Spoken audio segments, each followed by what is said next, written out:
Tous, ce mardi 12 août, le monde entier va célébrer la Journée internationale de la jeunesse, l'occasion d'attirer l'attention sur les problématiques que connaissent les jeunes. Alors pour en parler avec nous ce soir, nous allons recevoir Tchèque Lokossa, qui est secrétaire général de l'association regroupement des jeunes unis pour le développement. Bonsoir. Bonsoir madame. Avec nous, bien sûr, comme chaque semaine, Jimmy Loumou et Francis Cheko pour m'accompagner et commenter toutes ces actualités. Bonsoir. Bonsoir Tima. Et enfin, on va recevoir tout à l'heure Glody Bangou, qui vient nous parler lui aussi de l'activité pour les jeunes, pour les vacances, parce que lui, il est représentant des organisateurs de la colonie de vacances de la paroisse Sébéco Bambal 1, El Giré. Tout de suite, on rentre dans le vif du sujet avec la première rubrique Arrêt sur image. Comme je le disais, le mardi 12 août prochain, c'est la Journée internationale de la jeunesse. Tchèque Lokossa, pardon ? Effectivement. Ah, je ne me trompe pas, hein ? Oui, c'est ça. C'est pour ça qu'on a tenu à vous inviter, parce que, comme je le disais, vous êtes secrétaire général du regroupement des jeunes unis pour les développements. Oui. Alors, les développements au pluriel. Déjà, expliquez-nous pourquoi au pluriel. En fait, merci madame pour m'avoir accordé la parole. Comme vous venez de le dire, donc, je suis secrétaire général chargé de la communication du regroupement de jeunes unis pour le développement, la RJD en sigle. C'est une association sans but lucratif dont notre cheval de bataille est sur la sensibilisation.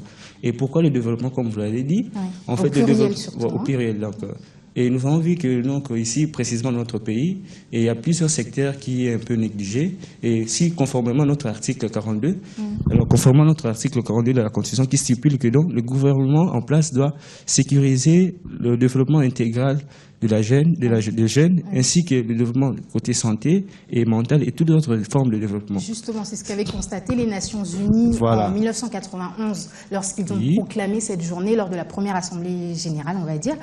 Et l'idée, vraiment, c'était d'impliquer les jeunes, de les inciter à créer leurs propres activités.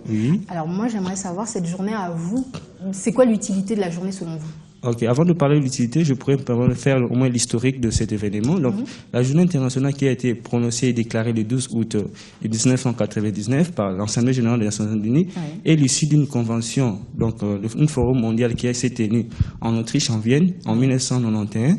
Et après cela, 7 ans après, les ministres de jeunesse des différents pays États membres faisaient partie de l'Assemblée nationale des Nations Unies, étaient convoqués par après, et du 8 au 12 juillet, et puis une année après, c'était la Nations Unies qui a prononcé que cette date doit être concentrée à la jeunesse pour parler un peu, pour faire appel aussi à la communauté internationale et nationale, pour s'intéresser aussi à la jeunesse. Parce que dans différentes constitutions du monde de chaque État, il y a au moins des rubriques qui parlent de la jeunesse. Est-ce que c'est vraiment... la jeunesse représente vraiment l'avenir de chaque pays, surtout pour un pays comme le nôtre qui se veut émergent. Donc forcément, on doit investir dans la jeunesse. Et l'idée même des Nations Unies, donc je reviens là-dessus, c'est d'inciter les jeunes à participer et puis à créer leurs propres activités. Alors le thème de cette année, c'est les jeunes et la santé mentale. Alors déjà, ce thème-là, qu'est-ce que ça vous inspire à vous ? Donc, le thème de cette année, les jeunes et la santé mentale, il ne faudrait pas dire que nous sommes tous jeunes. Et aujourd'hui, on doit savoir qu'une nation, on l'acquiert, mais un État, on les préserve, on la construit. Et nous également, les jeunes, nous sommes demain appelés à être dirigeants de la classe sociale parce que dans la politique, il y a trois formes de la participation politique. La participation directe, semi-directe et indirecte. Donc, chacun des jeunes est appelé à être dans ces trois formes de la participation politique. Et nous, aujourd'hui, demain, nous serons appelés à être citoyens de ce pays, appelés à être dirigeants de ces classes politiques et nous devons se prendre en charge de nous-mêmes et avoir une conscience bien construit, avoir une mentalité bien forte. Et c'est pour ça, si l'État et nous-mêmes, les jeunes, on ne se prenne pas de la chose et pour demain, et aujourd'hui, si on parle de la ville de Kinshasa, on verra qu'il y a le phénomène qui fera le phénomène Kounouna. Donc nous, notre organisation, depuis 2010, on n'a jamais cessé de en parler, on n'a jamais cessé de sensibiliser les jeunes. Il y a d'autres formes pour voir... Justement, dans le concret, comme vous l'avez dit, votre association existe depuis 4 ans. Quelles sont les activités que vous organisez chaque année ? Cette année, par exemple, qu'est-ce que vous avez prévu pour ce thème autour de la santé mentale? Ok, pour les activités, pour chaque année, donc des années antérieures, on a eu quand même à faire d'autres sensibilisations et pratiquement il y a certains jeunes à l'étranger qui donc si ils sont partis pour l'immigration parce que l'année passée, on a pu sensibiliser 2 millions donc plus de 10% de prison, excusez-moi. En faisant quoi, justement? Moi, ça m'intéresse, parce que j'étais là l'année passée, j'ai rien entendu. Donc l'année passée, les Nations Unies a pu sensibiliser à 10% de jeunes qui migrent pour l'international, pour les problèmes socio-économiques. Et nous aussi, il y a des Congolais, on a des amis congolais jeunes qui sont allés étudier en Europe et qui vivent aussi en Europe et qui ont aussi de bagages intellectuels. On les appelle aussi à revenir, à investir au Congo. Si on parle du Congo en face, vous verrez qu'il y a des jeunes Congolais qui aujourd'hui font des téléphones mobiles, des téléphones cellulaires, ainsi qu'au Gabon. Il y a un jeune qui a lancé le service social, donc des activités, donc l'Internet, l'outil services sociaux comme le Facebook. Donc il y a plein d'activités et nous, tellement qu'on n'a pas assez de moyens pour sensibiliser toute la République. Justement, en termes de moyens, peut-être, Jimmy Loumou, il y a la journée mondiale de la jeunesse qui existe aussi. En parallèle, peut-être, on va vous écouter un petit peu avant de redonner la parole à Cheikh Lokossa. Alors, comment ça se fait, la journée mondiale de la jeunesse a un plus grand retentissement? On en parle plus que cette journée internationale de la jeunesse. On a l'impression qu'il y a plus de moyens, parce qu'il y a plus de choses d'organiser. Les jeunes, quand c'était au Brésil la dernière fois, tout le monde est parti au Brésil, comme si un billet pour le Brésil ne coûtait rien du tout. Alors, est-ce qu'il y a plus de moyens parce qu'on en parle plus, ou il y a vraiment une différence entre les deux journées? Bon, une différence en termes d'institution, oui, parce que la Journée mondiale de la jeunesse, c'est une journée instituée par l'Église catholique, parce que l'Église catholique, déjà, c'est l'Église ou la religion catholique, la religion qui englobe plus des jeunes que d'autres religions. C'est vrai que dans le monde, et puis, quand même, oui, c'est la première religion. Et puis, déjà dans l'organisation, les jeunes eux-mêmes, les jeunes catholiques eux-mêmes, ont pris la chose en main parce que c'est leur journée. Oui. Ils n'attendent pas que d'autres personnes. C'est pas l'Église qui organise pour les jeunes, c'est vraiment les collectifs de les jeunes collectifs de chacun des pays. Des jeunes catholiques de chaque pays. Ils s'organisent et puis après, ils invitent leur autorité morale parce que c'est quand même sa sainteté, le pape, qui va aussi accompagner ces jeunes, mais au départ, c'est d'abord ces jeunes-là qui eux-mêmes prennent l'initiative de se rencontrer dans une des villes du monde, parce que 2010 c'était en Europe. À Madrid, si je ne me trompe, et puis en 2013, c'était à Rio, et 2015, ça sera dans une autre ville du monde où ils vont choisir. Donc l'idée vraiment c'est ça, et c'est ce à quoi essaient de pousser les Nations Unies, donc que les jeunes se prennent en main. Donc je vais revenir sur le thème de cette année, la santé mentale, c'est important. Donc c'est le slogan vraiment de cette journée-là, et c'est d'autant plus important pour nous au Congo qu'on a tendance à négliger les malades mentaux. Donc surtout pour nous, la jeunesse, c'est très important. On voit dans la rue, certains jeunes, nous, ne serait-ce que la trisomie, j'ai l'impression, qui est une vraie maladie, est considérée comme de la sorcellerie. Alors, entre maladie mentale et sorcellerie, on se situe où? Ou est-ce que vous qui avez des activités, vous avez l'impression que les gens comprennent quand même la différence, que la maladie mentale, c'est vraiment une vraie maladie? Voilà, en fait, par rapport au thème de cette année et au slogan « La santé mentale, c'est important », il faudrait aussi savoir qu'il faudrait, les jeunes comme ils sont là, il faudrait le mettre en place donc, au devant de la scène du développement. Donc, si les jeunes se prennent, se disent que non, aujourd'hui, je suis parmi les acteurs du développement, donc ça serait beaucoup plus mieux par rapport à les années antérieures. Donc, si aujourd'hui aussi, on s'est dit que non, les jeunes doivent être aussi participants dans toutes les formes du développement de notre pays, et c'est une bonne chose. Et pourquoi la santé mentale?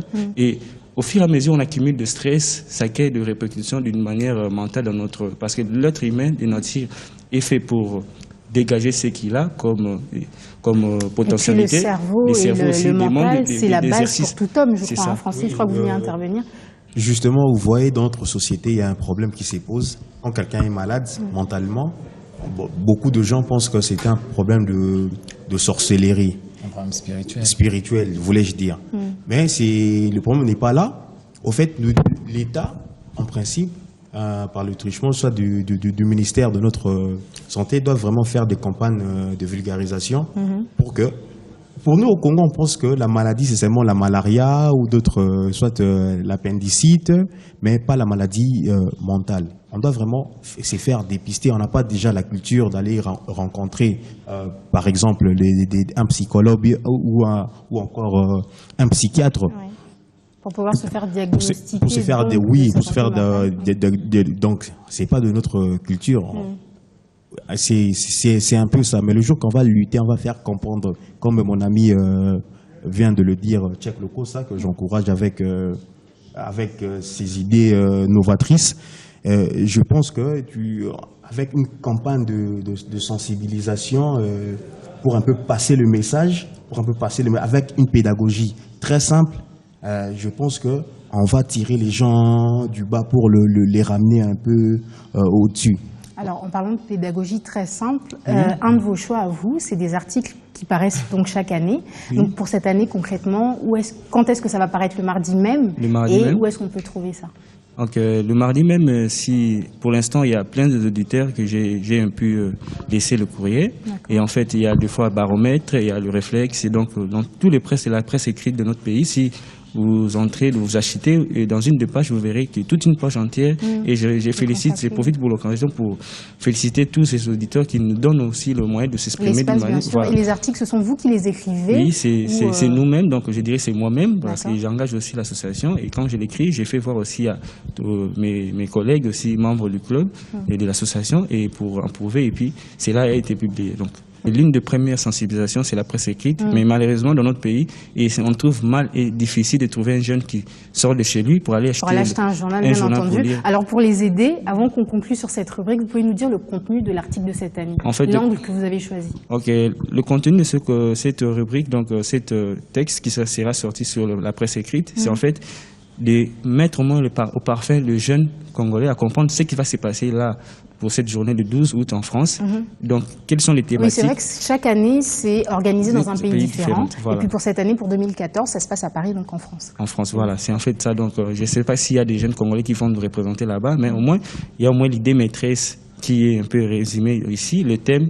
Et le thème part de cette année, de ces 12 ici, jusqu'à l'année prochaine. Donc, on aura toujours à discuter de ce thème et il y aura des conférences, il y aura les thématiques qui permettent aux jeunes de se mettre ensemble, de se réfléchir sur la transformation sociale. Parce que l'année passée, on a vu bien, que je viens de parler tout à l'heure, pour le nombre de migrants, de jeunes partout dans le monde. Et c'est aussi une des formes, parce qu'on vit mieux que ce soit. C'est pas important aussi de voyager, on peut aussi voyager, mais quand on reste ici, on crée des activités, on crée des mécanismes. Alors pour aider à créer peut-être ces activités, s'il y en a qui ont besoin peut-être de vous contacter, de venir et apporter leur pierre à l'édifice, comment ils font? Est-ce que vous êtes situé quelque part? Comment ça se passe? Oui, nous sommes situés quelque part, nous avons une adresse, et à part ça, nous avons aussi d'autres activités déjà mises en place. C'est mieux peut-être de donner le numéro, comme ça tout le monde vous appellera. Voilà. Et notre numéro, c'est le plus 243 81 559 et 67. J'y réponds, 81 plus 243 81 559 67. Et nous sommes situés en Galema, quartier Joli Park, sur l'avenue Mapenza 27. Merci Cheikh Lokossa pour toutes ces informations et ces précisions sur la Journée internationale de la jeunesse. On poursuit le fil de l'émission, on reste sur la jeunesse, mais cette fois-ci on parle des loisirs, parce que comme je le disais au début, donc on est en plein dans les vacances encore. Que font les jeunes pendant ces vacances? C'est la question qu'on s'est posée avec Francis Cheko dans Racine. Francis, alors à l'époque, on entend souvent dire, les plus aînés dire qu'à l'époque c'était beaucoup mieux. Donc on peut citer, il y avait cinéma, des rencontres sportives de quartier. Alors est-ce qu'on s'amusait vraiment mieux avant ou pas? Parce que maintenant on se rend compte que les jeunes d'aujourd'hui, c'est les discussions sur les avenues, ils passent l'après-midi là à discuter, donc pas d'occupation. Et puis la deuxième occupation, on ne sait pas si elle est encouragée ou pas, ce sont les terrasses. Donc ce qui n'est pas tellement mieux, les jeunes pour se retrouver n'ont que les terrasses ou aller à plusieurs. Donc avant ça se passait comment concrètement? Oui, avant, il y avait des projections de cinéma dans le quartier. Et non seulement ça, il y avait surtout, les jeunes se donnaient vraiment à fond aux activités ludiques. Il y avait des tournois, des associations, des rencontres sportives, basketball ou football, j'en passe. Parce qu'à l'époque, chaque quartier avait au moins un terrain de foot, même sur des de basketball. Ou soit de basketball. Mais qu'est-ce qu'on rencontre même de tennis? Alors ça, c'était l'initiative des autorités ou c'était les jeunes qui s'organisaient entre eux? Non, c'était les grandes lignes, au fait, de la politique de l'État à cette époque-là. Aujourd'hui, qu'est-ce qui se passe? Il n'y a pas une politique de loisirs. Tous les terrains sont vendus. Le terrain, au basket, tennis, il n'y a plus de terrain. Les soit jeunes, vendu, même soit loué pour des opérations. Non, vendu. C'est même pas loué, c'est vendu. Oui. Là, il faut le dire. Pour paraphraser, Francis, moi, j'aimerais juste recadrer parce que même avant, quand les tournois s'organisaient, moi je me rappelle que nous, quand on était enfants, on organisait des tournois par notre propre organisation. Oui, c'est bien ce que je dis. Oui, c'est déjà les jeunes c'était eux-mêmes même pas ont l'État cette volonté-là qui poussait à non, organiser avant que l'État ne pousse, mais il y a déjà une orientation. Déjà, c'est ça que moi je dis. Il y a déjà une orientation. Et par rapport à l'orientation, ça poussait des jeunes. Par exemple, dans les avenues, dans les quartiers des avenues, il y avait des associations. Les jeunes s'organisaient en association et ils formaient, pendant les vacances, les jeunes formaient des équipes et s'est rencontrés. Des tournois. Il y a une finale et puis une petite collation. Les jeunes d'aujourd'hui, ça se donne plus au tabagisme, au banditisme. C'est pourquoi que puisqu'il n'y a pas de loisirs, c'est pourquoi ça a débouché. Le tabac, c'est un loisir. Alors vous, Cheikh Lokossa, s'il vous plaît. Cheikh Lokossa, est-ce que vous, dans votre groupement des jeunes unis pour les développements, vous avez une partie comme ça justement qui concerne les loisirs peut-être et les divertissements, pour peut-être, comme le dit Francis Fécaux, éviter qu'ils tombent dans le tabagisme ou dans l'alcool? En fait, c'est vraiment un peu difficile aujourd'hui actuellement avec notre société. Il y a plus de terrasses. Plus de le kermesse. Vous déjà au sein de l'association, est-ce que vous organisez des activités? Oui, vous on avez organise prévu peut-être chaque week-end de sortir entre vous, d'aller par exemple, je dis n'importe quoi, à Zomo, un week-end comme ça, tous ensemble, peut-être, je sais pas. Et c'est prévu pour le mois, donc avant la fin de ce mois ou bien ça. Avant, il faisait pas. Oui, donc je viens de lui donner l'idée. En fait, Timba, c'est pas dit qu'avant on le faisait pas. L'année passée, on a pu organiser un tournoi de football, dont on a primé aussi les 3 premiers gagnants. Et pour cette année, tellement que le moyen fait défaut, on organise une excursion, soit avant le 31 de ce mois, ou soit le début du mois de septembre, avant la rentrée scolaire. Parce qu'on parle de prise en charge. Voilà, c'est une prise en charge. Les gens entre eux-mêmes, ne s'assoient pas, ne réfléchissent pas. Il y a certains terrains aussi de football qui sont équipés aujourd'hui, actuellement, on voit partout dans la ville de Kinshasa, les terrains municipaux sont devenus sujets de kermesse. Et les jeunes, pendant ces 2 mois, font qu'aller se divertir, à prendre la bière et à se divertir. Donc c'est vraiment un peu difficile. Si l'État congolais, par notre ministère de tutelle, ne se prend pas en charge que nos terrains ne puissent pas être spoliés par ces agents d'activité, qu'ils puissent laisser les terrains. On reviendra dessus tout à l'heure avec Jimmy, vous aurez l'occasion de terminer. Mais on a eu la réponse de Francis Fécaux donc sur comment c'était avant. Voilà, donc on a bien pu remarquer qu'il n'y a pas vraiment beaucoup de différence. C'est toujours les mêmes réponses qui reviennent. Donc on a l'impression qu'il n'y a pas grand-chose à faire, à part ce qui est répétitif, toujours. Alors, Jimmy Loumou, cette fois-ci, je me tourne vers vous. Pour votre rubrique « C'était mieux avant qu'on voit le petit élément, est-ce que vous pouvez nous dire déjà de quoi vous allez nous parler ? Donc, on va revenir. Toujours dans le cadre, bien sûr. Des loisirs, pendant les vacances. On va revenir sur ce qui fait débat aujourd'hui. Il y a une petite polémique entre les terrains qui sont occupés par des organisations purement privées, mais qui sont organisées par des gens qui ont l'autorisation des autorités. Oui, parce que c'est bien la question. Alors, avant juste de lancer l'élément, la vraie problématique, c'est ça. D'un côté, on a l'aspect légal, les autorités qui disent interdire ces kermesses. Parce que c'est eux qui devaient... Voilà. Et puis de l'autre côté, si ça a lieu, c'est qu'il y a une autorisation quand même, à moins qu'il n'y ait pas de vérification qui soit faite. Donc c'est la question qu'on se pose tout de suite dans C'était mieux avant.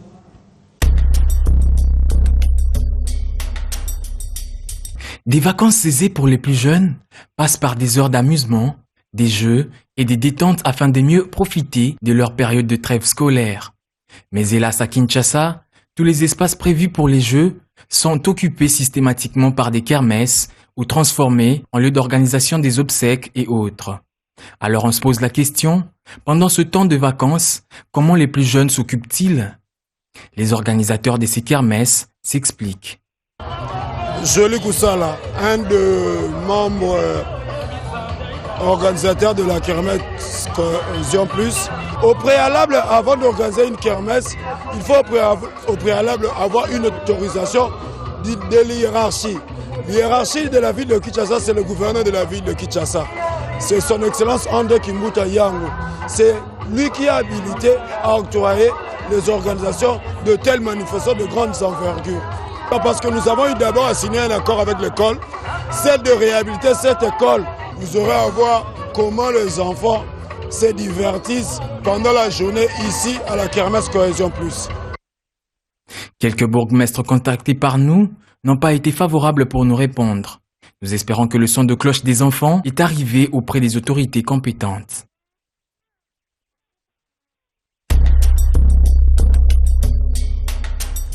Jimmy Lumou, vous qui avez tourné donc cet élément, oui. Est-ce que cette mesure prise par le gouvernement provincial d'interdire les kermesses dans les écoles, on le rappelle, pour cause de dégradation, pour cause d'insalubrité, donc plein de raisons, oui. Est-ce que c'est respecté ou pas déjà? Première question. Déjà, pour être assez direct, je dirais que non, parce que si on voit bien, la plupart des kermesses qui sont organisées, c'est soit sur des terrains, des aires des jeux, des terrains de foot, des terrains de basket, ils vont même plus loin pour aller s'installer dans des écoles, donc dans les parcelles où... Ce qui a poussé le gouvernement non provincial à intervenir, parce qu'à la rentrée, en général, les élèves se retrouvaient avec des bancs cassés, avec des toilettes inutilisables. Voilà. Oui. Et c'est comme ça que nous, on a fait le constat. Même les enfants qui normalement, pendant ces temps de vacances, devraient se rendre dans des écoles où on organise des activités parascolaires aussi. Après l'école, il y a quand même pendant les vacances des jeux qui s'organisent. Et puis, dans les kermesses, on a aussi retrouvé les jeunes. Pourquoi? Parce qu'ils n'ont nulle part où aller. Ils se disent, bon, là où on pouvait aller jouer au foot, c'est là où on a organisé une kermesse. Bon, allons-y quand même. Et puis, voilà, ils y vont et puis ils se jettent dans l'alcoolisme. Alors, ce monsieur, cet organisateur justement de kermesse, qui dit que si on le fait, c'est bien parce qu'on a une autorisation. Il dit clairement. Donc, il y a un problème quelque part. Ceux qui doivent appliquer la loi donnent les autorisations pour aller à l'encontre de la loi. Donc, ils font une chose et son contraire. Par rapport à notre article 42 de la Constitution. Voilà, ils font une chose et son contraire. Eux-mêmes, ils ont sorti cette loi qui dit que on ne peut pas organiser des kermesses ou des activités dans les aires des jeux ou dans les écoles. Parce que aussi, l'une des raisons, c'est la tapage nocturne. Parce que le son, si on fait seulement un tour, là où sont organisées les kermesses, c'est vraiment, je ne peux pas le qualifier d'un mot, mais c'est tout sauf rien. Là où il y a des concerts, il y a tout ce qui se passe. Et même les dimanches, eux, ils sont là, avec les églises, avec eux, on ne sait plus. Alors, avant d'avoir merci Jimmy déjà, pardon. Avant d'avoir un exemple concret de ce qui peut être organisé, donc pour les jeunes, bien sûr, par une paroisse dont je vous parlais tout à l'heure, on va tout de suite passer à la rubrique d'après, qui est dans les coulisses. Donc, pendant que certains s'amusent, parce qu'il y a encore plein de jours de vacances, d'autres préparent déjà leur rentrée scolaire 2014-2015. On se demande comment. Ils vont aller tout simplement étudier à l'étranger. Regardez comment ça se passe.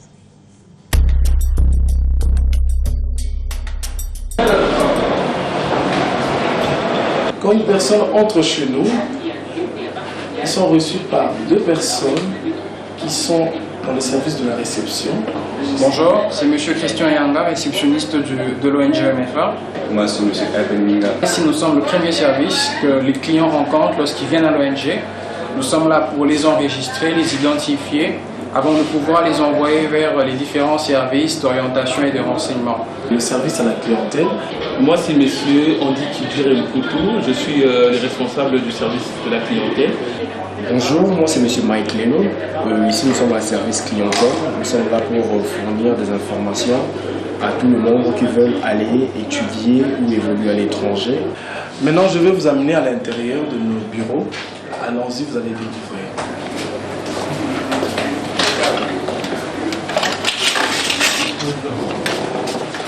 Voilà.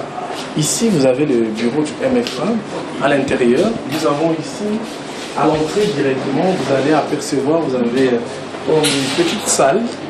Ici, c'est le MFA English, le département d'anglais, où nos candidats, dès lorsque ils sont ici, on essaye de leur fournir les cours de langue d'anglais. Yes, thank you very much. My name is Treasure Matuku. I'm in charge of the MFA English department. On va avancer juste à côté. À ma droite, vous allez voir les salles, le département informatique. Vous allez remarquer, je vais vous amener au bureau. Ça, c'est le bureau du département informatique. Tous les systèmes d'informatique et de traitement du dossier. Bonjour tout le monde. Moi, je m'appelle Jonathan Kapanda. Ici, c'est le bureau informatique.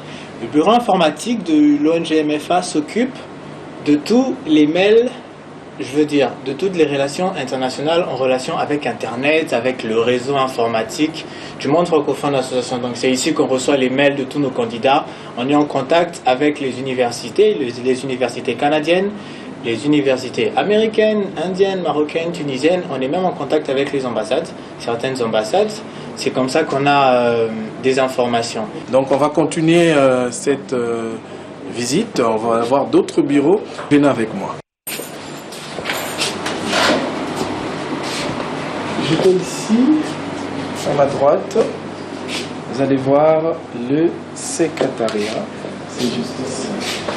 En plus, c'est là où, d'ailleurs, actuellement, il y a un candidat devant nous qui ouvre son dossier. Là, c'est M. Alexis qui est le secrétariat ici, le secrétaire. Ici, c'est le secrétariat de MFA, de tous les candidats qui arrivent ici, après avoir été informés par les services de clientèle, ils passent par le secrétariat pour l'enregistrement. Maintenant, là, je vais vous amener au service d'archives de nos documents, de nos dossiers, parce que tous nos candidats qui voyagent, leur dossier reste, on archive le dossier. Vous allez voir, c'est ici, dans ce petit bureau, il y a aussi quelqu'un responsable des archives, M. Junior. Ça, c'est le bureau d'archives de l'MFA. Ça, ce sont des dossiers de tous les candidats, d'autres qui sont déjà partis aux États-Unis, au Canada et d'autres en Inde. Voilà, on a fini la visite dans nos bureaux, vous avez vu nos services, vous avez fini cette année, vous avez un projet d'études, vous voulez aller étudier à l'étranger, de venir au MFA et de bénéficier de notre service d'assistance.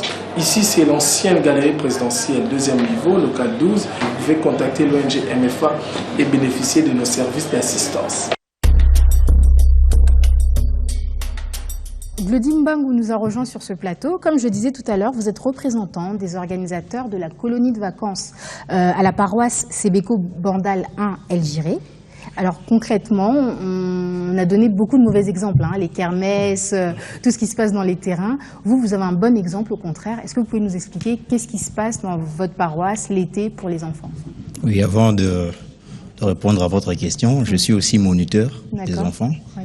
Ben, ce que nous avons eu à organiser dans notre paroisse, en fait, durant les vacances, oui. C'est en fait une colonie de vacances, bien sûr. Oui. Mais nous avons eu, en fait, à regrouper nos jeunes, évidemment de la paroisse, et aussi à lancer des appels pour les jeunes de l'extérieur qui peuvent venir pour passer leur temps dans notre paroisse. Oui. Et en cela, nous avons eu organisé plusieurs activités qui vont pousser les jeunes. Nous avons eu premièrement organisé des conférences, des carrefours et évidemment aussi quelques activités de jeu pour essayer un peu d'animer notre jeunesse. Oui. Alors vous nous en avez parlé bien sûr hors caméra avant le début de l'activité. Oui. Si vous avez réussi, qu'est-ce qui empêche d'autres organisations, d'autres associations, de faire la même chose, de pouvoir organiser des activités pour les enfants? Est-ce que vous êtes soutenu financièrement par des gens autres que la paroisse? Comment vous organisez? Parce que ça a un coût quand même ces activités. Oui, évidemment, ces activités vont un coût, mais les soutiens, on n'en a pas. Les soutiens, on n'en a pas. Bon, hormis c'est de la paroisse, il y a nos mamans, nos papas qui essaient un peu de nous soutenir. Vous avez combien de jeunes en moyenne? Bon, nous avons en moyenne 150 jeunes. D'accord. Oui, oui. Sur toute l'étendue des vacances, j'espère pas par jour. Non, non, non. D'accord. Toute l'étendue de vacances, parce qu'il y a ceux-là qui viennent parfois et d'autres qui ne viennent pas. Mais nous organisons vraiment des activités. Uniquement des jeunes de Bandal ou c'est ouvert à toutes les communes? C'est ouvert à toutes les communes. Et à chaque organisation de ces vacances-là, nous envoyons aussi des invitations à d'autres confrères de notre paroisse pour nous envoyer aussi leurs jeunes. Alors, comme vous l'avez dit, vous êtes aussi moniteur donc à l'école du dimanche. Oui. J'aimerais vous demander, en fait, est-ce que vous trouvez une différence entre ces jeunes dont vous vous occupez pendant les vacances et ces mêmes jeunes dont vous vous occupez pendant l'année, donc les dimanches? Je vous dis ça en termes de divertissement, en termes de comment est-ce qu'ils occupent leurs vacances? Comment ça se passe? Est-ce qu'ils sont heureux de venir à la paroisse pour la colonie justement parce qu'il n'y a rien d'autre à faire?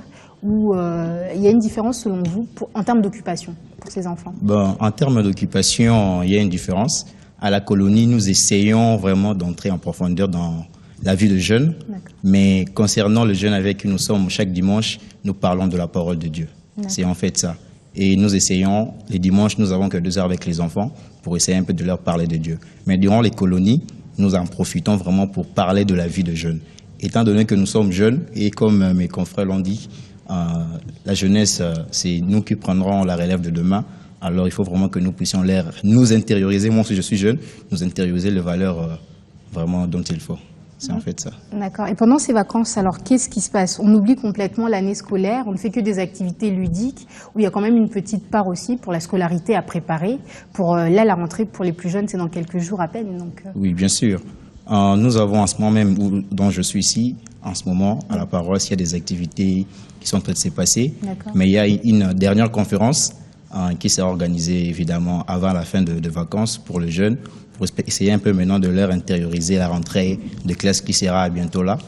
Alors, nous avons parlé de ça aux jeunes, afin qu'ils puissent comprendre en fait qu'ils ont un devoir à rendre à notre pays. Nous avons un grand devoir comme nous sommes jeunes. Merci Glody Bangou pour toutes ces précisions et bon courage et félicitations surtout pour tout ce que vous faites pour ces enfants. Alors on arrive tout doucement nous à la fin de l'émission. Merci Jimmy, merci Francis d'avoir été avec nous. Merci Timba Kanza, c'était un plaisir pour nous. À la semaine prochaine.